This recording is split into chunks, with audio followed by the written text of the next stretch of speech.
has a complete complement with this team, and he's excited about their future even throughout this year. Duke coming in looking for their 20th win of the season, and they win the opening tip. Knocking off Syracuse 77-55 in front of 31,000 on Saturday in the Dome. Really took the crowd out of it quickly. Looking for a quick strike, but a misfiring close there by Roach, who had a good game. He had 17 in that contest. And for Louisville, they're trying to get on the board first, and they will, getting it in a lane to J.J. Traynor, the 6'8 junior.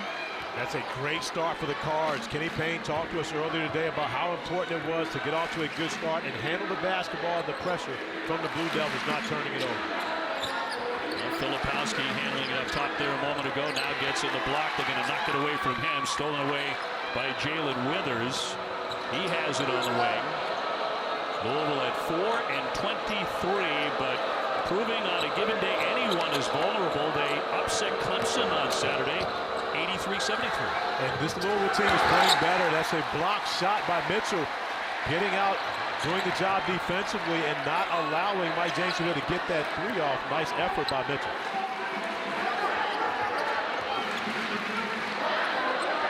Roach looking for someone inside. That's going to be Lively, and he's going to draw the foul.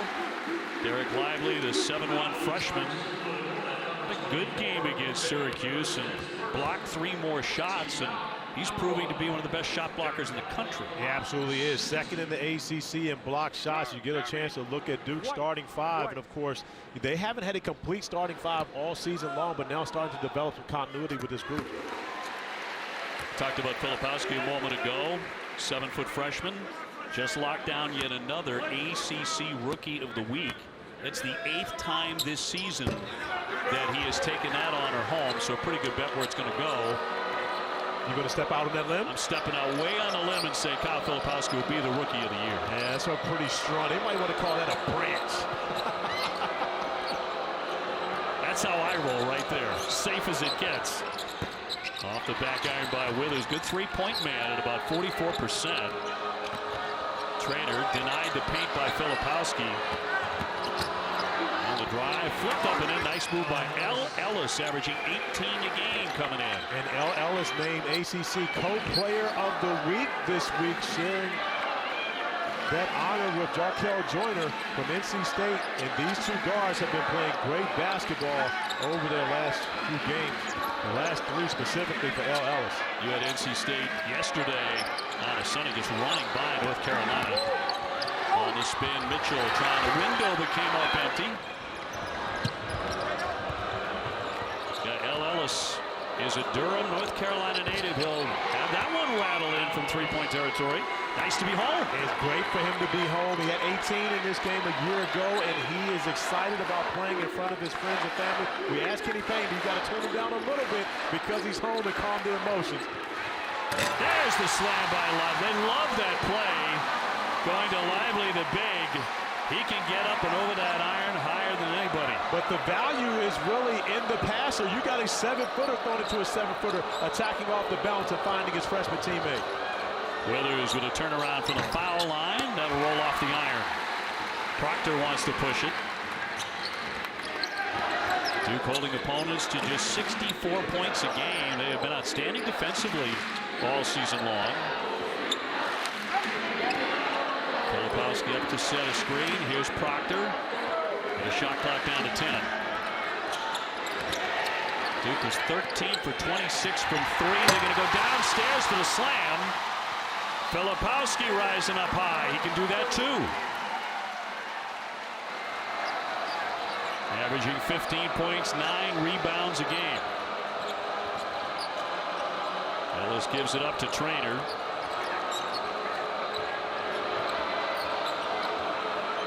Louisville's season started with a 9-game losing skid. They won a couple of games, then they promptly lost 10 in a row. But they're playing pretty well coming in. Here's Traynor off the back of that iron. Proctor leading the charge. Trying to squeeze in there, but couldn't get it to go. Great job by the Cards getting back defensively. Ellis, man, way downtown. Will sink that one.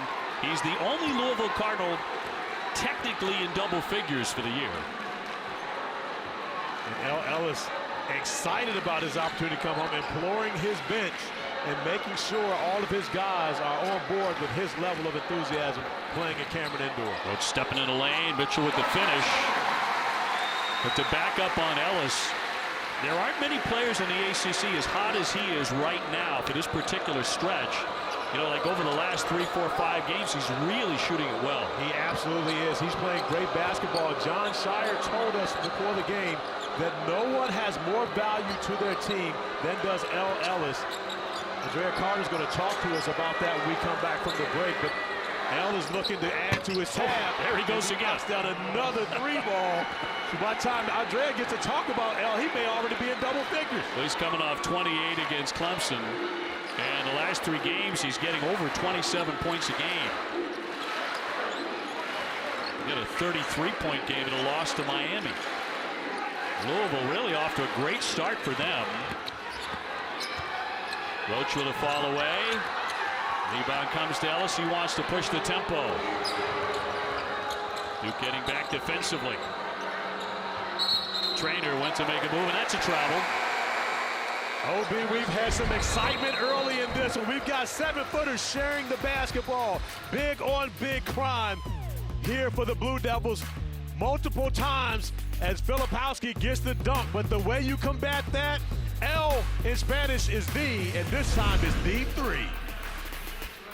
Last season, there were 7 double-figure scorers, 4 for Duke and 3 for Louisville. And the only one of those 7 that remains is Ellis. He is a Durham native. He is the Louisville point guard. I talked to him at shoot-around today. He said anytime he plays a school from his home state of North Carolina, he plays with a chip on his shoulder. Corey mentioned he had 18 in this matchup last season. That was off of the bench. His role has changed. He is the point guard now. Corey, you also mentioned managing his emotions.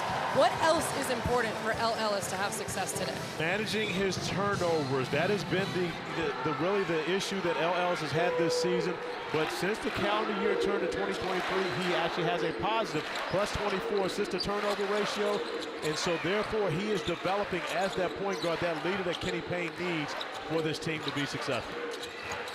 So to that point, every single time as Lively gets a dunk inside, every time Ellis plays against a team from North Carolina, he has a chip on his shoulder. That's a bag of chips, man. That's a bag of chips, especially in this league. Yes. When you consider there are 4 teams, and you may play a couple of them twice. So, yeah, that gives L, as you said so eloquently, my friend, a bag of chips. A big bag of chips you're carrying around.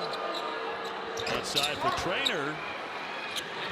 And that's starting to hit from out there. OB, that's the guy that helps Louisville. 16 points for J.J. Trainer in the win over Clemson, which was a career high, but he also had 9 rebounds and 3 block shots in that game. And when you look at J.J. Trainer at that 4 position, he can stretch the floor, open up a lot of opportunities for L in the middle. Filipowski on the spin, left the basketball on the deck, and it's scooped up by the Ville. Louisville defensively has had all sorts of problems this year, but they can score when they get rolling, and that one's going to drop down by Curry. And one of the areas Louisville has improved. They've now out to their largest lead, 9 points in this game. They have gotten so much better this season, as have the Blue Devils. That's one of the things with the ACC.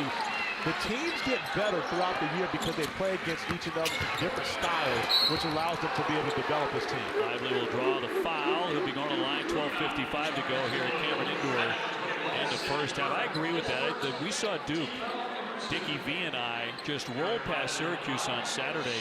I thought that was the best that Duke looked all season long. And you also saw Duke get blown away at Miami 2 weeks ago, and you're talking about a team that has taken that lesson and become a better team because of it. Lively at the stripe, and here's our SEC Big Ten Super Tuesday doubleheader. 7 Eastern, number 11 Tennessee taking on Texas A&M, and then number 17 Indiana squares off against Michigan State. That's on ESPN and the app as we get closer and closer to Selection Day. Ryan End will come on in now for John Shire. Lively playing really good basketball here. He absolutely is, and that's part of that improvement for the Duke Blue Devils team. You think about the fact that Dereck Lively started this season injured. He slowly integrated himself into the lineup. Now as a starter has become the rim protection and the anchor defensively that the Blue Devils need. But when you have Ryan Young to come off the bench to add that level of experience, it only makes this team better. Because Lively had that 8-block game against North Carolina. Smooth lane, so swing for the corner and Trainer. Gets caught underneath. Mitchell defending, got the shot up there anyway, and almost went down, and a whistle. And that'll go the other way. 12:30 to go in the half. And a foul against Louisville. That'll go against Curry. Kenny Payne, first year at the helm for the Cardinals, told us today at their practice, absolutely critical the Cardinals get off to a good start and not get down by a bunch early, and they have done that. They have really followed their coach's edict. And he was tough on those guys in shoot around today. They came in with a little lackadaisical attitude. He wanted to make sure they were locked in, had his guys running lines in shoot around. You don't see that often in college basketball. Proctor lines up a long one, and down it goes. The freshman is only making about 29% from the three-point line, but he can be a confident shooter from out there. Out of Sydney, Australia.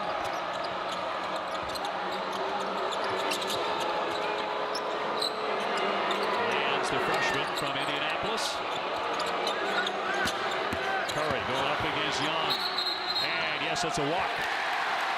He traveled with it.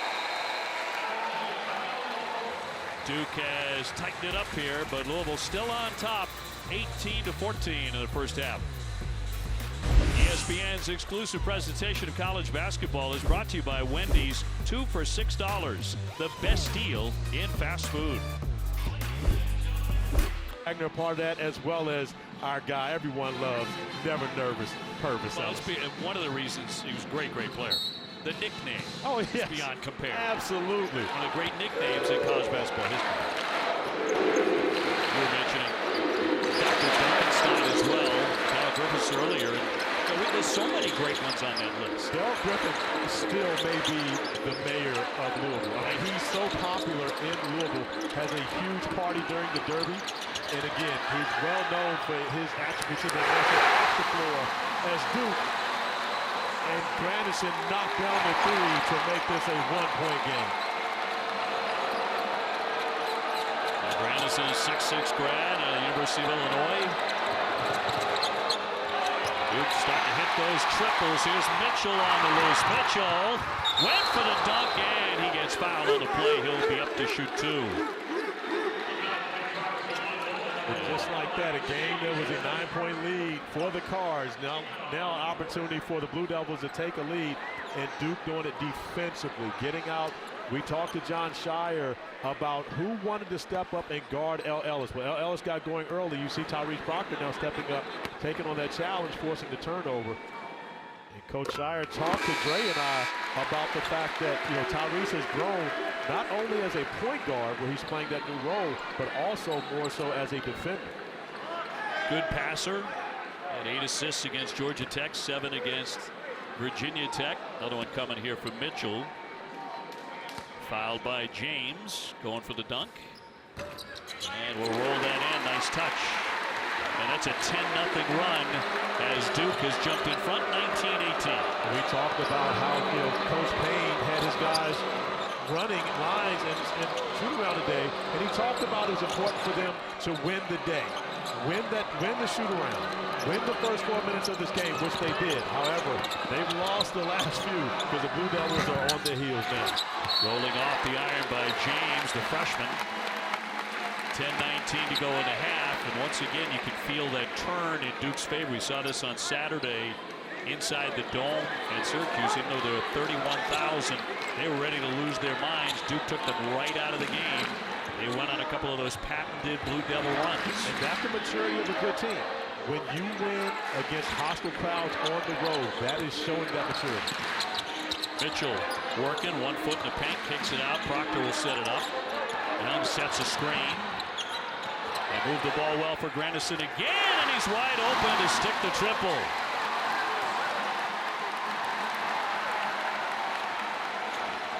Well, tremendous ball movement. Look at this, 7 assists on 7 made field goals. And it would have been easy for Dereck Whitehead to have taken that 3, but he made the extra pass. You show this team is connected right now, playing as a unit, not as individuals. Louisville needs a little Ellis at the moment. He started off like a house of fire. James will launch. He can't hit it. 1 and done on that possession as Mitchell brings it across. Grandison calling for the ball again in the corner. He's got a hot hand. He wants to shoot it. And a foul, 9:15 left in the half. And Duke jumping on top, 22-18. Corey, we talked today to John Shire about his team's defense and how he had faith and belief that their offense would catch up to their defense, and this is exactly what it looks like. It's in Gainesville at 7 Eastern. Florida hosting Oscar Tshiebwe in Kentucky.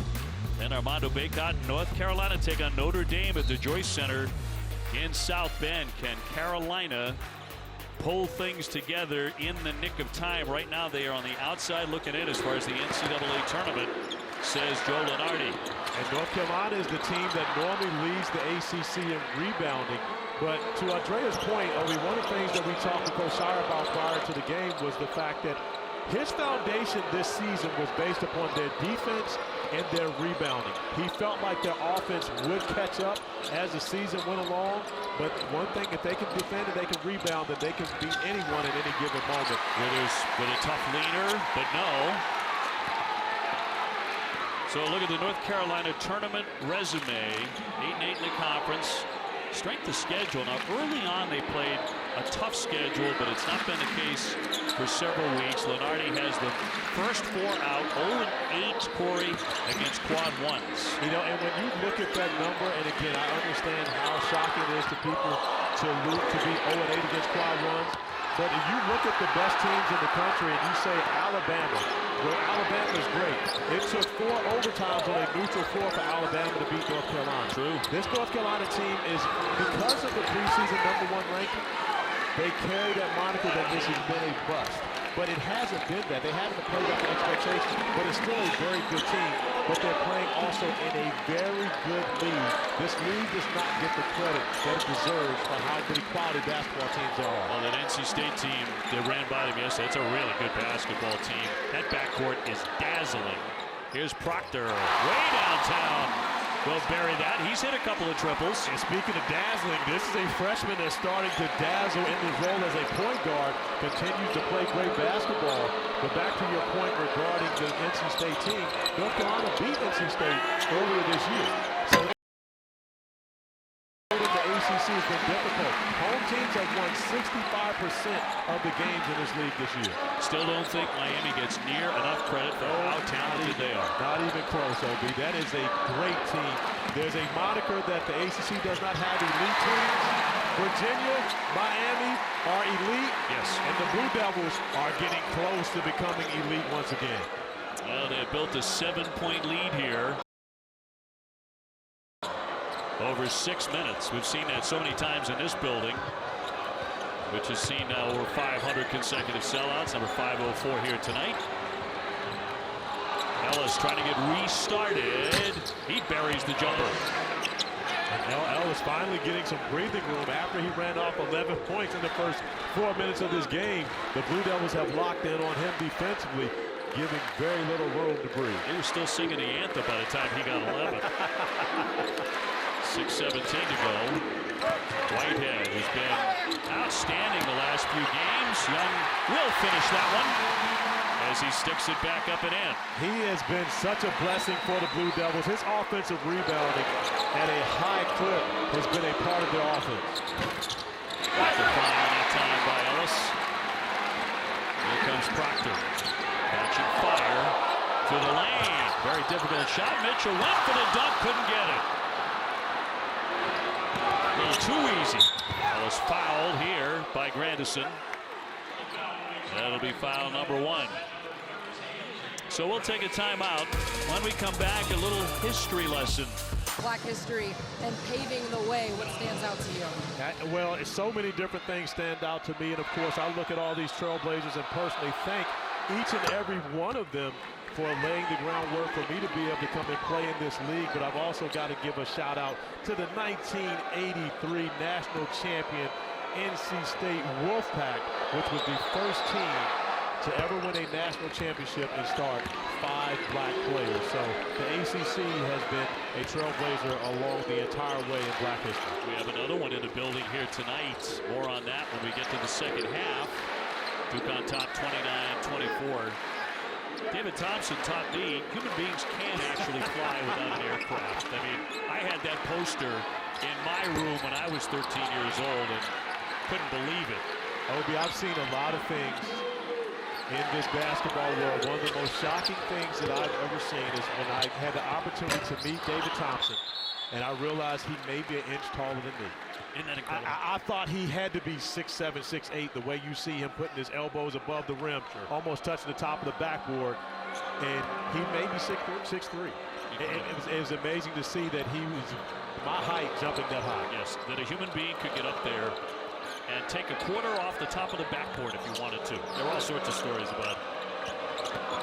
David Thompson in a lane, bottled up here is James. He did get free. Shot clock inside 10. James, he's going to drag the foot, and that'll be a traveling violation. And that's one of the things that, you know, we talked with Coach Shire about. The fact that Dereck Lively's in the game. When guys penetrate, they're thinking about the shot block. He's second in the ACC in block and hasn't played nearly the minutes that have Jesse Edwards, who leads the league in block shot. But the fact that he's back there is an intimidating factor for opponents. Filipowski back in the lane, working hard. Look at Lively go over the top, kept it alive for a moment. I think the other thing about Lively that's so impressive, he keeps so many of those block shots in play in Duke's favor. They keep the basketball. It really does. And again, and that's a skill in itself to be able to keep them in play. Everybody wants the emphatic block that goes out of bounds. Beautifully done there by Whitehead. That turns into a dunk by Mitchell. But that was Dereck Whitehead going into the stands practically to save that basketball. A great hustle. The effort defensively has been extraordinary from Duke. Outside of Ellis, they've been able to clamp down on everyone else. James, the open shooter, but that one's going to go out, touched by Duke. With 3:56 to go in the half. Playing hard is contagious. When you see your teammates going after the loose ball, going into the stands to save it, it means you have to finish on the other end of the floor. Mark Mitchell recognizing Dereck Whitehead's greatness. Underdog. These guys at the touchscreen to tell us why TCU is favored in that matchup. Right now, though, Louisville up 18-9, then Duke on a run 22-6. What has changed? The ball movement for Duke has been great, both in transition and in the half court. And you've had other guys step up. Lively has 7 in his game. Grandison's come off the bench and knocked down 2 threes. He's got 6. I love the way they're moving the ball, Seth. I think the best decision that John Shire made all season was moving the ball and putting the ball in Tyrese Proctor's hands. His ability to see over defense, free up Jeremy Roach up the floor as an advanced pass. Corey, I know you'd like to play with a point guard like Proctor because you know what? You'd get more shots. Not me, Coach. I wanted the ball and the shots. That was the difference. Fonz and I played together in Denver. He was the only guy who threw the basketball, too.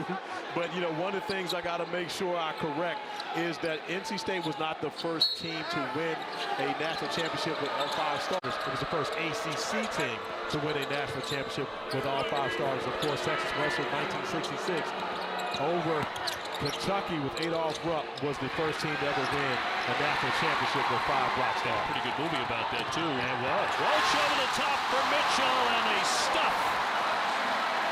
Duke's been off to the races like that on many occasions here in the first half since falling behind, and now they're on top 33-24. But one of the things you mentioned, Obi, early was the fact that this Duke team coming off probably its best win of the season at Syracuse, playing well, and they continue to improve on their play. Tyrese Proctor with a hit-ahead pass, just like Fonz and Seth talked about. Jeremy Roach finding Mark Mitchell, everyone touching the basketball, sharing the ball, and the easy baskets allowing the Blue Devils to play faster. Grandison with the foul, and that's just the second personal foul by Duke here in the first half. Lands outside the 3, now from 18, and takes a hit. He was shooting a 2-pointer, 3:11 to go in the half.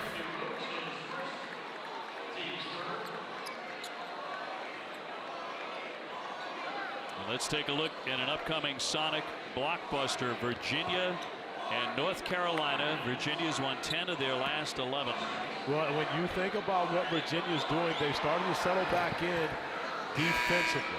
But what's been an issue for the Hoos as of late offensively, they haven't scored over 70 points in their last 6 games. So North Carolina, who struggled losing 5 of their last 6, gets Virginia try a rematch in the home game, a game that Armando Bacot missed all but 37 minutes of the last time out. So I know he'll be looking forward to that. But the Tar Heels need a win in the worst way. Desperately. 33-26. Duke searching for win number 20 here tonight. Coming off a victory at Syracuse and followed up that controversial overtime loss at Virginia by beating Notre Dame at Cameron Indoor. Swing here for Whitehead up top. Can't drain it. Lively keeps it alive. Back out for a second effort. Off the iron again. And Mitchell goes up and he's got an and one. Boy, he's working hard in that lane. Duke leads the ACC in rebounding, and it's not only because they're finishing up their defensive opportunities, but they're crashing the glass offensively. This is the 3rd offensive rebound on that possession alone. Mark Mitchell coming up with the hoop and the harm opportunity to finish off an and one. Sidney Curry with the foul. Mitchell is 73% foul shoot. One thing he did very well on Saturday was distribute the ball. He had 4 assists in the game at Syracuse. Well, he played in the middle of that zone. And again, having a guy with skill playing in the middle of that zone that can make shots and make plays for his teammates is always going to be something that can hurt. We won't even call it a 2-3 zone for the Orange because it's never been an actual 2-3. Ellis with the kick. Here's Traynor. Yes, all net from 3-point land. Big bucket from J.J. Traynor right there in a 7-point game. Again, Duke has come back, taking a lead in this one, but they really haven't separated themselves from the Cards. That's a sign of progress for this Louisville team because, you know, 5-6 weeks ago, they're probably already out of this game. Especially on the road. One thing for certain, they struggled on the road, but to be where they are right now against the He could have done more damage with that if Lively wanted to. That was kind of a gentle dunk. Still counts for 2, my friend. Sure does. Under 2, 38-29.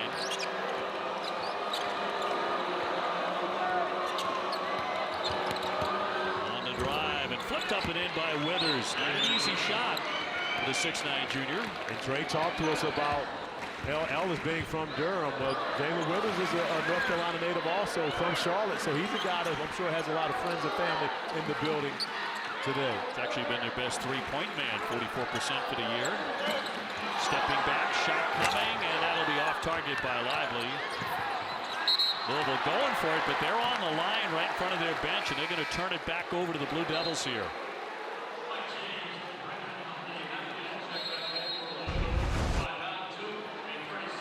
Couple of teammates going after the ball, 2 wearing the same shirts. Got a timeout on the floor. Louisville gives it back to Duke when we return to Cameron. Final seconds here of the first half. Louisville shot out to a pretty decent lead. Duke caught up and went by him on a long run. But the Cardinals are staying engaged here. Proctor drives. Back out for Whitehead. A leaner in traffic. The foul won't go. And a foul here on Louisville. They foul Filipowski on the floor with 58 seconds left.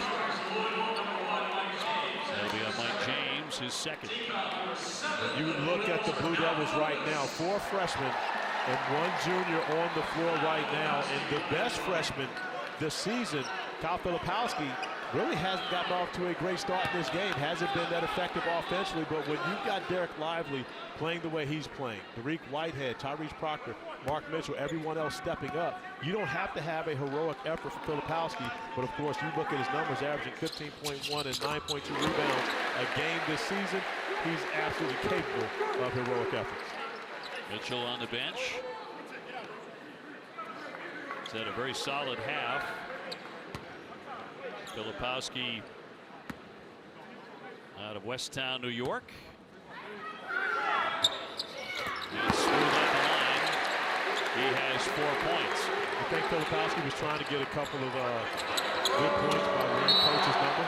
John Shire wore number 30 here at Duke, so it doesn't hurt. Does not hurt. That can't hurt at all. I get it. I have an idea that maybe he would have played significant minutes anyway if he was wearing 32. But doesn't hurt, as you mentioned. Doesn't hurt. He's having a terrific freshman year. Ellis with the drive and kick, and it's going to be an offensive. Well, he hasn't made many mistakes here in the first half. He has not, but that's really just great defense by Filipowski, who gets sucked in, helping off of a shooter in a strong side corner. But recognizing Ellis with a full head of steam would have a difficult time stopping and not picking up the offensive foul. Proctor from three-point land. Not this time. You're going to get Filipowski over the top for the personal. With 40 seconds left in the half. But you can't mind that foul, especially when you're putting so much pressure on Louisville attacking that offensive glass. It's his first. So the Cardinals to put it in. Trainer. Ellis, the senior, averaging 18 a contest. James from the corner, and nothing but that. It's details, but if you notice, that's the exact same play that Ellis made prior, but he came to a 1-2, gathered himself, made the pass, and he didn't pick up the charge. That's the type of progression Kenny Payne loves to see from his team. Interesting. It was ruled a two-pointer, but the bench for Louisville had 3 coaches holding up 3 fingers. So we shall see. Final seconds of the half. Roach lifting, and down it goes. Very calm, cool, and collected. And that's the end of the half. Now Louisville's still in it, but Duke opens up a 42-33 advantage. Kenny Payne has to have loved the start, and John Shire has to have loved the finish of this first half. Ellis, this time no charge, and finds Mike James in the corner. Looks like his toes behind here. I believe it is the best basketball they've played consistently, but they also have their full complement of players and healthy. And that means a lot to Coach John Shire and to his staff, and they're taking advantage of it. Louisville with the basketball as we begin the second half. We'll see Ellis could get cooking again. It couldn't have been much hotter in the opening minutes of the game. He put his team on his back. That's going to roll off the iron on the foul. We take a look at a game track brought to you by Sargento. They opened it up on an 18-9 run. Back came Duke, distributing the ball so effectively and really crashing the offensive glass. And Ellis, you look at the numbers for him in the great start. 15 points, an efficient 5 for 8 from the field, 4 assists with 2 turnovers. And although Louisville only had 6 turnovers in that first half, those turnovers turned into 9 points for the Blue Devils. Mike James at the line. Let's go down to Dre. Yeah, Dave, I talked to head coach Kenny Payne coming out of halftime. He said that his team, they were the aggressors at first. He said we attacked, we put them on their heels, but when Duke punched back, we wilted. He said this team has to figure out how to sustain their effort on both ends, but offensively, attacking the basket, making the extra pass, and getting open is what he has to see. And Dre, that's one of the things that Kenny Payne talked to us about earlier today, was not settling for jump shots. It was continue to stay in attack mode, get to the paint, knowing that Lively would be there, and they would find opportunities on the perimeter playing inside out. 4 points for Roach. He got into the paint, got exactly the shot he wanted. The danger zone, of course, for Louisville is the opening seconds of the second half. They got a brace for a Duke run. Sounds like you've done a game or 2 here before. As have you, my friend. And way downtown, Filipowski fills it up, and they have their biggest lead tonight, 47-35.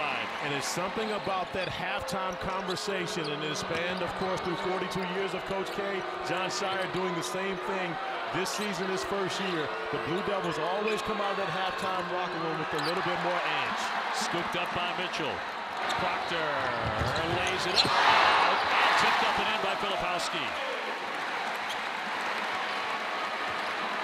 Defense turning into offense, the turnovers turning into points, and right now Kenny Payne wants to talk it over with his team as the Blue Devils have had all the energy and the momentum coming out of halftime.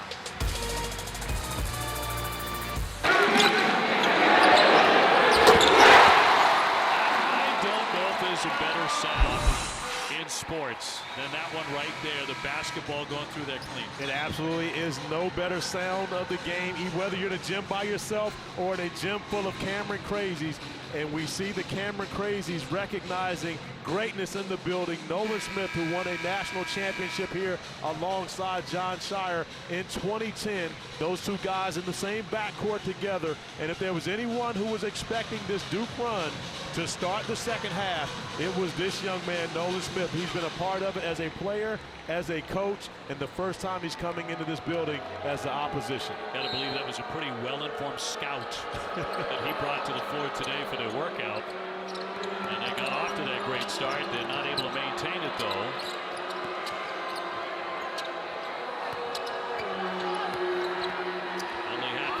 Paint drops in two, the 6'10 sophomore, the transfer from Tennessee. And a great way to establish something out of a timeout, simply because you're not taking a long shot that leads to a breakout for the Blue Devils to get out of transition once again. And ended a 7-0 Duke run over the previous 2 minutes. Oh, a move by Filipowski and slams it down. Goodness. That's a play we're going to have to add to the book of Filipowski. He's got so much into his game, so much versatility. He can shoot the three, he can put it on the floor, but also awesome with his back to the basket and his ability to finish around the rim. Withers going up against Lively and blocked it. And a possession arrow will take it the other end of the floor. It'll be Duke ball. I just think he's such a smart shot blocker, Corey, because he's not trying to swat this 14 rows in. He's trying to keep possession of it. Filipowski with a sensational move. Well, and you're talking about the Twin Towers. How many college basketball teams right now do you see playing two bigs? Let alone 2 7-footers on the front line. And these guys complement each other so very well. What Filipowski does offensively and what Lively does defensively.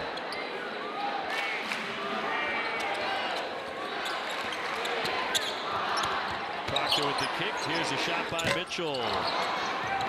Rebound free comes back to the Cardinals. They just honored their 2013 national championship team at the Young Center. 51-37.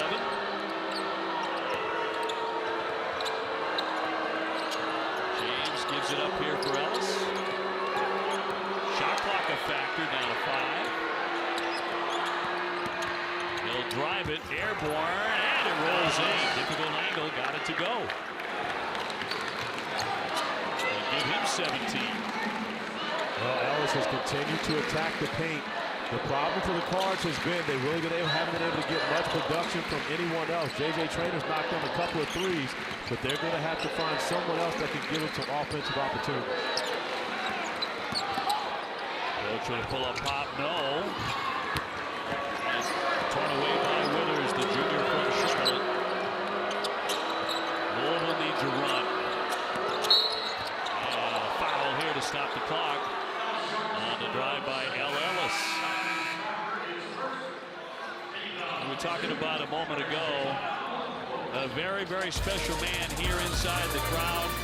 Looking professorial indeed. C.B. Claiborne. More on him when we return. I was given permission to call you two things, CB or Dr. Claiborne. So we're going to go Dr. Claiborne. All right. The players have your last name and number on their shooting shirts. You got a standing ovation. What does all of that mean to you back on your old stomping grounds? Well, actually, it was quite exhilarating to walk out on the court to see my name on the back of the jerseys. But this is Cameron. It actually isn't surprising. It feels like being in Cameron. And for you, as the first black player here for Duke men's basketball, what were some obstacles that you faced on your journey? Well, there were a lot of obstacles. When I came, there were only 7 black students on campus. So this is the 60s. This was a time of systematic exclusion. A lot of us couldn't do things. I mean, our joke is we couldn't even get a haircut on campus.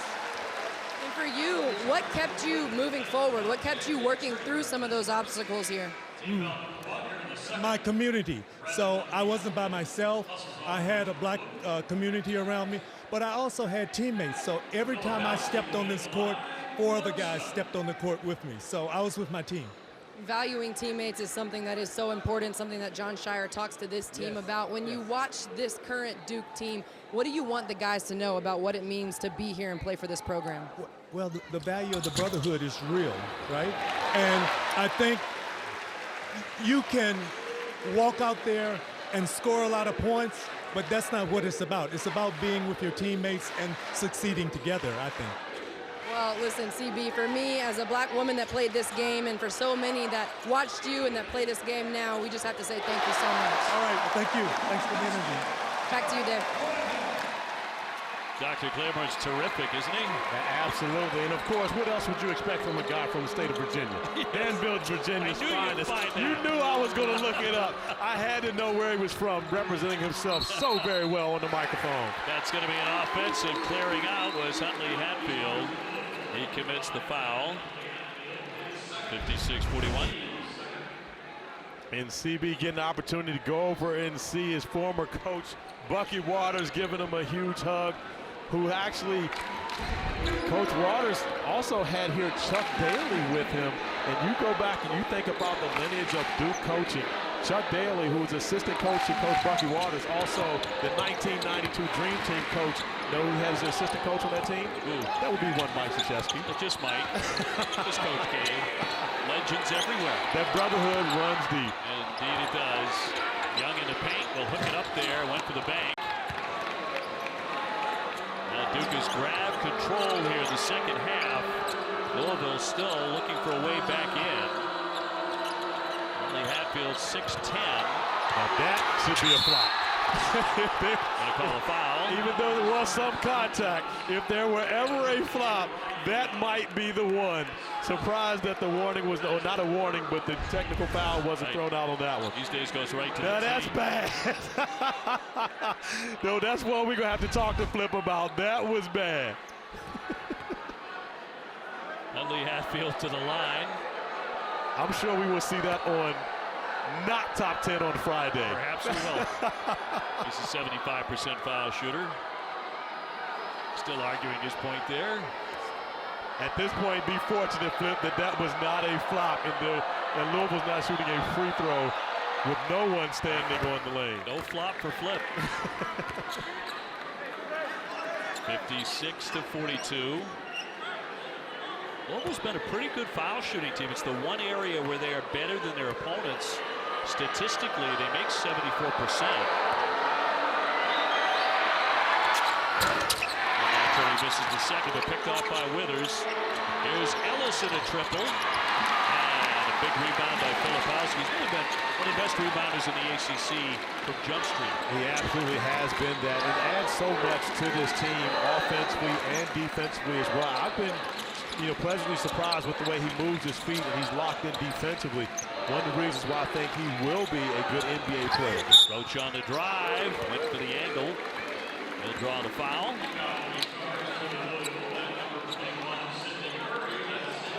Duke coming in at 19-8, looking for their 11th win of the conference, trying to knock off Kenny Payne. And what has been one long year for Louisville, a 4-23 record. A foul there against Curry. That's going to be number 4 on Sidney Curry. And Roach will misfire in the first one. He's coming off 17 at Syracuse on Saturday. Curry going to the bench. In deep foul trouble. Kenny Payne still coaching them up, though. He talked to us about just winning small moments. It doesn't necessarily it's not always going to result in winning a game, as the second chance opportunity for Grandison is good. And the Blue Devils build the lead to 17 on their 11th offensive rebound. But for Kenny Payne, again, it's about winning small moments. He understands that right now the record is not going to show the progress as to what has happened to his team this season. But at the same time, he's still trying to build the culture as to where he wants to develop into the future of his program. 19 points for his star, Ellis, just named ACC Co-Player of the Week.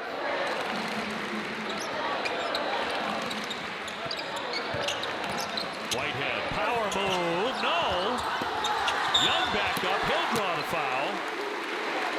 Ryan Young so good on the offensive glass. He's relentless there. He absolutely has been that. And again, when you change it up and you go away from the rim protection that is Dereck Lively and you bring in Ryan Young, you still have to be accountable for keeping those guys off the offensive glass. 15 second chance points for the Blue Devils, which is absolutely the difference right now, a 15-point lead for Duke. They have 12 offensive rebounds. Lively there on the bench for the moment. Another foul shot coming for Young, who's really good at the line typically, 82%. Fifth in the ACC in offensive rebounding, and this is a guy that's rarely a starter, not playing heavy minutes, but still has such an impact when he steps on the floor. 60-44 Duke.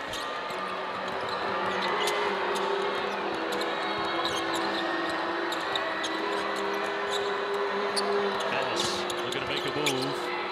Very bouncy, but can't connect. Rebound knocked free. Still on the deck. And Kenny Payne asked for a timeout. He got it. Timeout Louisville to preserve that possession. Jon Scheyer not happy with his team after he watched Roosevelt Wheeler get on the floor, but his guys were standing around, no one diving after the basketball. And we've talked about Kenny Payne continuing to try to coach each and every moment with a inexperienced team. Jon Scheyer may have the youngest team in the league. When you think about the freshmen, of course, he has a couple of grad transfers in Grandison and Young, but the 5 freshmen, of course, they're very talented, but still a very young team still trying to learn their way around college basketball. Well, one of those freshmen certainly not playing like one, and that's Filipowski, the 7-foot, 230-pounder. Came in averaging 15 points, 9 rebounds. He's taken home another ACC Rookie of the Week. You compare him with some of the other great ones in their first year here at Duke. Well, when you compare him to these guys, one thing that you have to mention is the fact that Kyle Filipowski had a double-double his first 4 games throughout his Duke career. None of these guys were able to do that, but you're looking at a number 2 pick, a number 3 pick, and a number 3 pick in the NBA draft. I'm not saying that Filipowski goes that high. However, he has had a similar level of impact on this Duke program as we've seen from those greats on that previous graphic. Ellis with the kick. Withers travels. Duke basketball. Okay, OB, so of course you covered Duke basketball for a very long time. I played against Duke and covered Duke basketball for a very long time. I'm going to put you on the spot. Go ahead. Give me your best Blue Devil. Best Blue Devil. Boy, that's a tough question. I could go right away and say, well, Christian Laettner will be number 1 on my list. Well, he'd be number 1 on my list as well. So again, we agree on that one. And there have been a lot of great Blue Devils, but I can tell you I played against that guy, and in my opinion, the best college basketball player that I ever played against. I mean, just a spectacular college player. Spectacular college player. Did nothing but win. I can remember coming into this building my freshman year at Virginia, Christian Laettner's senior year, and the first 3 or 4 possessions of the game, my big guy, Ted Jeffries was beating him up. He couldn't get anything going on the post. Running down the floor, heard Late say, man, forget this. And he's pulled up at the top of the key, knocked down a 3. He proceeded to knock down 5 3-pointers in the first half. The game was over. He scores 30. And he said, I just didn't want to battle with you guys in the paint this game. Really with the dunk. Now think about that. That's immense confidence. But the ability to just change your game plan tonight. Hey, forget about going inside. And this is in 1992 before everyone shot the 3 ball. But you look at the Blue Devils, so many greats who have graced this. My boy G. Hill up top. Without that bad haircut that he had in the national championship game. I'll wait to hear from him on that. Matchup on ESPN. Coverage beginning at 7 o'clock Eastern Time. South Carolina barely surviving their last one.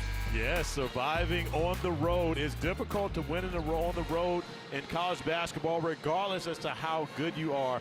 Another testament to, of course, one of the things we talked about with the ACC. Home teams have won close to 65% of their home games. A lot of good teams in this league protecting their home court. The Blue Devils doing exactly that here this evening. Almost from the opening minutes, we talked about how well they have played, as far as passing the basketball, up top Proctor can't drain it. Every Duke player who has played in a game has at least 1 assist. That's 8 different players, 16 assists in the game. That is impressive. That is a very impressive stat. And again, it shows really the foundation that Jon Scheyer is trying to establish within his program. And this truly is his program. It's no longer Mike Krzyzewski's show. Jon Scheyer is the coach here. He's doing the recruiting, he's doing the coaching, and these guys are following his example. And it's never been more evident in the fact that this team is a defense-first, rebounding team that is allowing their offense now to catch up as Dereck Whitehead lines up another one. But Whitehead is another one of those examples, and one of the reasons why this Duke team has gotten so much better as the season gone along. Coach K recently came to the Notre Dame game the other day as a fan for the first time here. Yeah, got an opportunity to come in and see a former assistant in Mike Bray. And Coach Bray was thankful for the huge bottle of wine that Coach K brought him. Well, I guarantee it's the good stuff. I guarantee that. Lands. Can't hit. Mitchell, who's had a really good game, high up for another rebound. As we approach the 10-man mark at Cameron Indoor.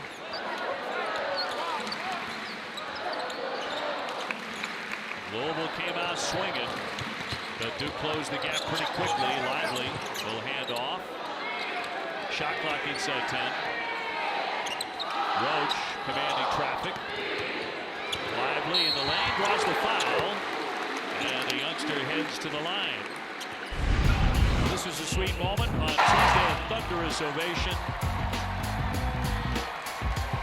Coach K making their first game back this season since retired, and a strong effort by the Blue Devils to get a win in a close and contested game by Notre Dame. Notre Dame played very well. They did, and you'd better win that game. If Coach K says, I'm coming on Tuesday, probably part of the message is, hey, you better win if I'm going to be there, and they did. It was a very good game.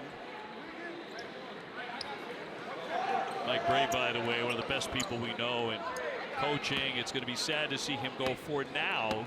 Mike has said this is not the end of his coaching career. It's going to be the end of his Notre Dame coaching career. Yes, and I think that is one of the things that should be made very well clear. We will see Mike Bray on the sidelines again. It won't be for Notre Dame, but you're talking about one of the better coaches, especially on the offensive end of the floor, that this game has seen over the past 20 seasons. I hope we can grab him for a little while at ESPN, put him in the studio. You know what? He's so laid back. I think he'd be great at it, but he's not suiting up. That's the kicker. He's got to be able to wear his shorts. That's right. Trader will knock that one down. And it's 61-51. Duke without a field goal in over 4 minutes, and that's allowed the Cardinals to kind of creep back in it. Yeah, Louisville locking in defensively and making timely buckets. And this is one of the things where we talk about the improvement of the Cards. They don't wither in games now. They may get down, but they're not just going to walk away and hide. They're staying intact. Shot clock to 3. Filipowski got to get a shot in the air. That's going to be a shot clock violation. It did not touch the iron. Scheyer wanted a foul on the shot attempt. Getting close to 5 minutes on the drought for the Blue Devils, and now an opportunity for the Cards to cut this to single digits. Crowd getting a little bit restless. Ellis on the drive, hooks a pass. Trainer's down. Ellis scoops it up there, can't finish it. J.J. Traynor went down though and grabbing at that right ankle. Right here. And he is in some pain. Take a look. See Traynor with that right foot stepping on Filipowski's foot. Just a basketball play, but a tough injury for a guy who's been playing very good basketball. In town. Obi, back to you. Kev, thank you very much. Pon, Seth, great to hear from you guys as we will when this one is over. 8:42 to go. Louisville's still in the contest. And Louisville has hung around. Last possession opportunity to get it to one. The back door, nice play. Out of timeout. The ATO, the backdoor cut by Jeremy Roach to get the bucket to provide a little more separation for the Blue Devils. That's something that has stayed from the Coach K era, one of many things.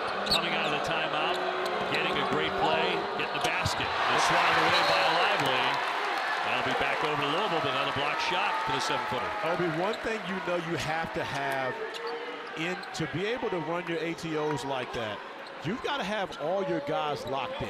And that's important to be able to come to your huddle, everyone on the same page, even the coaching staff to know exactly what's necessary at the time in game and score, but the players to be able to go out and execute it as well. Ellis curling around, and a foul here against Duke with 8:09 remaining. That foul on Proctor, number 3. So the Cardinals to put it in.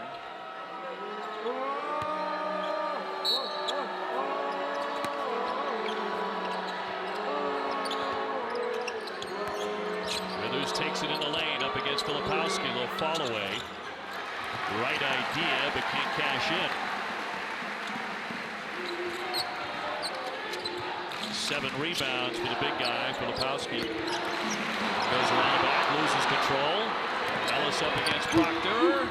Lays it up and in. Pretty move.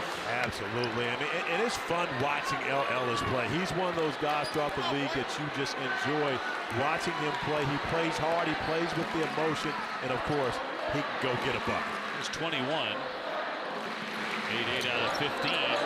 Started the game like a house afire.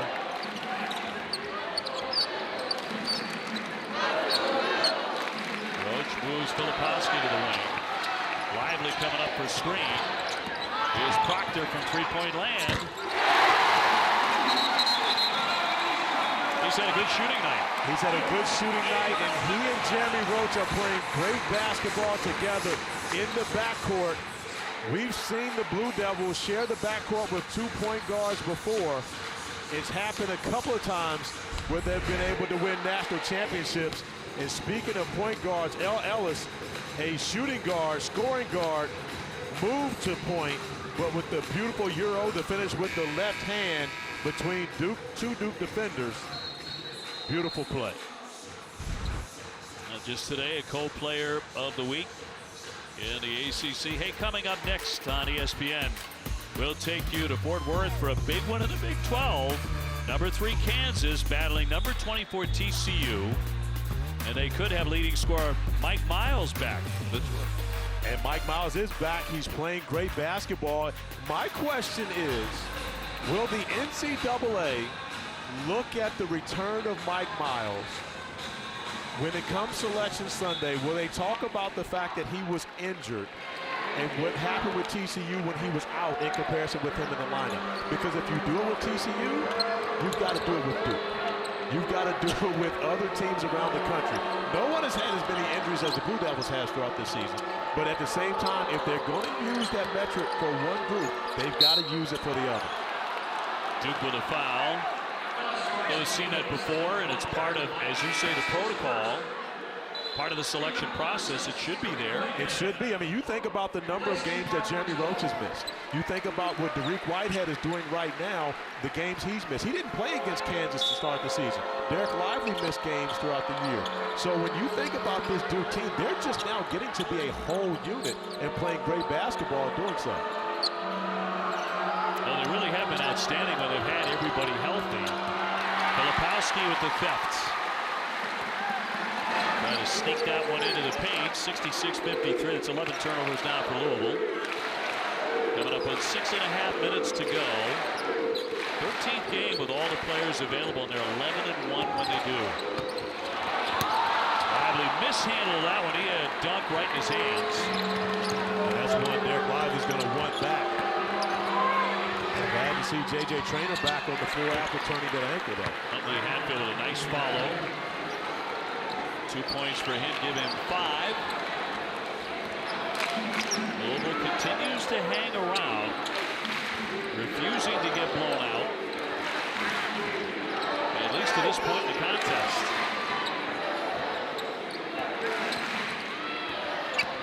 Roach to drive it, skips into the paint, and It's going to fall for him. Think about how much of a better team the Blue Devils are with Jeremy Roach on the floor. You take him off the floor, and again, it's a different team that has to be judged differently. Three-pointers swished in by Trainer. He's only hitting 28% from three-point territory. He's coming off a really good game against Clemson at 16 points, 9 rebounds. The Trainer shoots it better as a starter, been in the starting lineup as of late, and starting to play with a lot more confidence than he did when he was coming off the bench. He cuts the Duke lead to 10.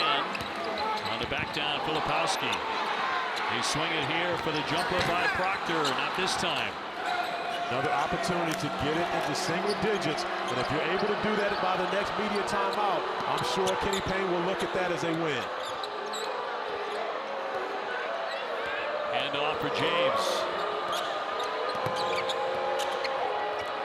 Trainer, again a triple. Line driving, that one for a miss. Duke's still up 10. So there have been a handful of times where Louisville had that opportunity to get within double figures. They've been unable to do it.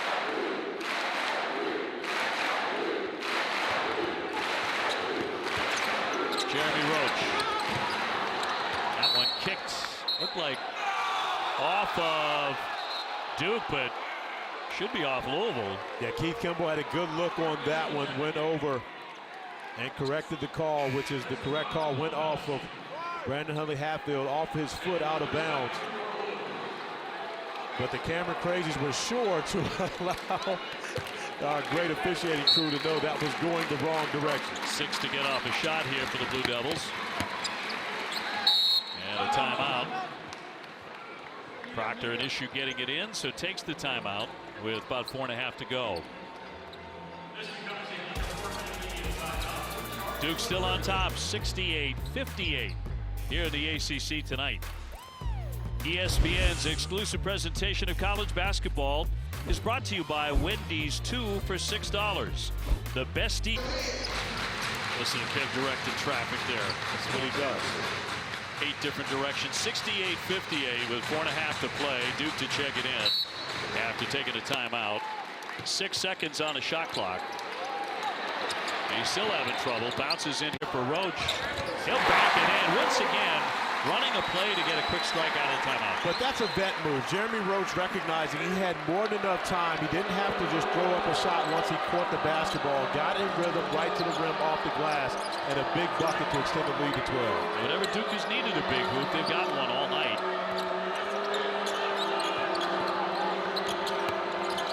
In the lane, James only had to one ready for it. He's going to stay inside and draw the foul.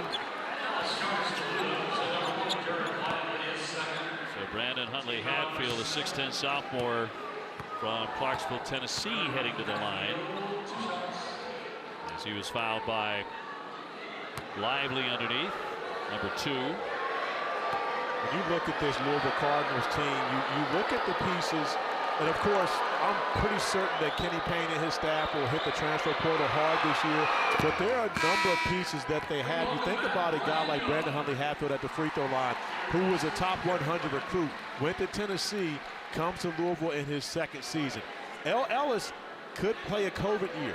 He could have a 5th year, whether that's with Louisville or somewhere else, to be able to finish out his college basketball career if he doesn't decide to put his name in the NBA draft. But you've got a lot of pieces with the Cards program right now. Mike James comes to mind that you can build around to try to bring in talent to help benefit. As you can see there, our hoop scoop, he could play a little bit, Kenny. But he said during the practice today, it is not about me. My kids don't care about that, and I don't make it about me. The one loss record at this point, which is, of course, 4-23. Now those losses are on his shoulders at the end of the day. As Proctor sheds the D, but can't convert, and it'll go the other way. And we talked with Kenny Payne just about, the fact that, right now they're 4-23. That's a struggle from a guy who has won his entire life. You go back, of course, winning a national championship at Louisville as a player, but also winning a national championship as assistant coach at Kentucky. He's used to winning. And we talked to him about some of the people that he leans on and he talks to during these tough times. Of course, the first name he mentions is Larry Brown. Down the paint, Roach with the left hand. So they get the defensive play by Young, and they convert on the other end, and they're back up by 12. Great play by Lively, stopping the opportunity at one end with the block shot, starting the fast break.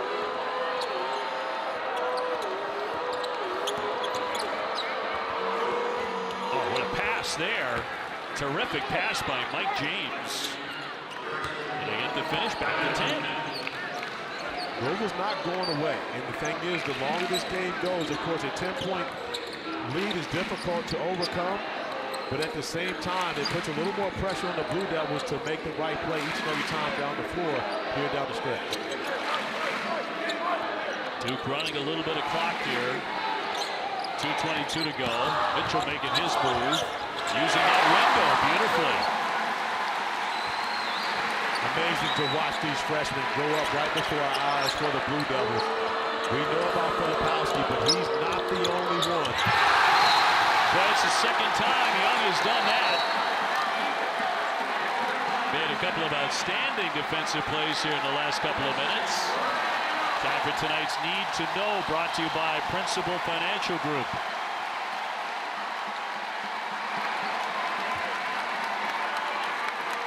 Most 1,000-point scorers in D1 history. Louisville 69 to 67. Carolina at the top.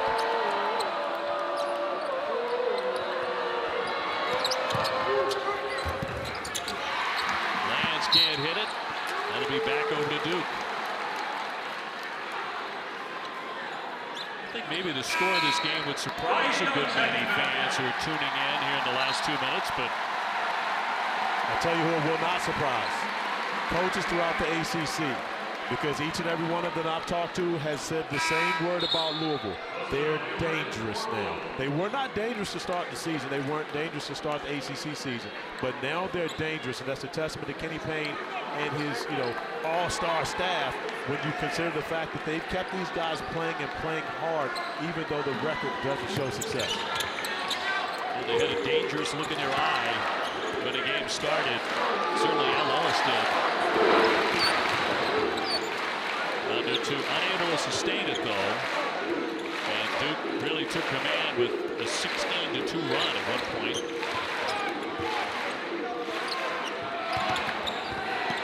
And handing off for Roach.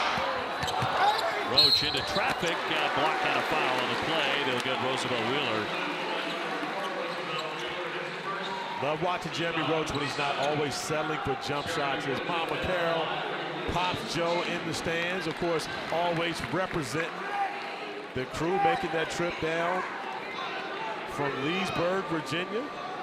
Heavy miles on the car getting from Leesburg. I had to drive up one time to go work out with Jeremy. What's that drive like? From my house, and I live in Virginia, it's 2.5 hours. You probably add another 2.5 here. You're talking at least 4.5, 5-hour trip. But what a thrill. Oh, absolutely. What a thrill. They love it. They enjoy it. To be able to see your son play here and play really well, be a part of something as magnificent as this, college basketball, and you get a chance to see him do it on a regular basis, get in the car and go. Absolutely, and he committed to Duke very early. He didn't wait around for his senior year. He committed to Duke as a junior. He knew exactly where he wanted to go. And of course, I'm sure his parents, as well as Coach Shire, are very happy that he stuck around for as long as he has. Miller lining up a long one that goes in and out. It's just a shame they're not enjoying themselves. Every time we get them on camera, they're just not having a good time. Well, coming up at the 1-minute mark. And Duke about to salt this one away, leading 76-62 over Louisville. And for John Shire, this is no small thing. Nothing but net by Proctor. Talk about the icing on the cake. But for John Shire, he's about to go into the 20-win column in his first year as a head coach. That's still very meaningful. It is very meaningful, and more importantly, this will be the 3rd straight win for the Blue Devils after losing 2 straight and all the question marks that they had to answer. And right now, Duke playing better basketball, and this is the time of year when you want to be playing your best going into March. 79-62. Proctor's been a big factor on the quick dribble. be blocked by Wheeler. Out it goes here with 17.8 showing.